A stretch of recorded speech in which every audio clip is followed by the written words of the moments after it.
అయ్యో!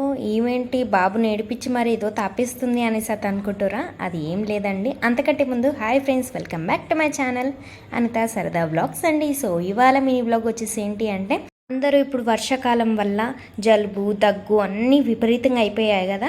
పెద్దవాళ్ళకైనా చిన్నవాళ్ళకైనా ఈ అల్లం రెమెడీ అయితే చాలా యూస్ఫుల్ అవుతుంది. చూడండి, అల్లంని మంచి మెత్తగా దంచుకోండి, దాన్ని మొత్తం ఇట్లా రసం పిండేసేయండి. మనకి ఎంత బలం ఉంటుందో అంత బలంతో ఇట్లా పిండేసుకుంటే అట్లా రసం లాగా వస్తుంది ఫ్రెండ్స్. సో ఆ రసం వల్ల కొంచెం అంటే కొంచెం హనీ అయితే వేసేసుకొని కలిపేసి ఒక స్పూన్, పిల్లలకైతే ఒక స్పూన్, పెద్దవాళ్ళకైతే 2 స్పూన్స్ విధంగా పొద్దున్న మార్నింగ్ బ్రష్ చేయగానే అయితే వేసుకోండి ఫ్రెండ్స్. చాలా మంచి రెమెడీ. మీకు ఒక 4-5 డేస్లో ఇదైతే తగ్గిపోతుంది, జలుబైనా దగ్గైనా. ఇంకా అల్లం అనేది ఛాయ్లో వేసుకోండి. చూసారు కదా, మా బాబుకు వేసాము. ఏడ్చినా సరే వేయాలి ఫ్రెండ్స్. ఓకేనా? నచ్చితే లైక్ చేయండి. Bye bye.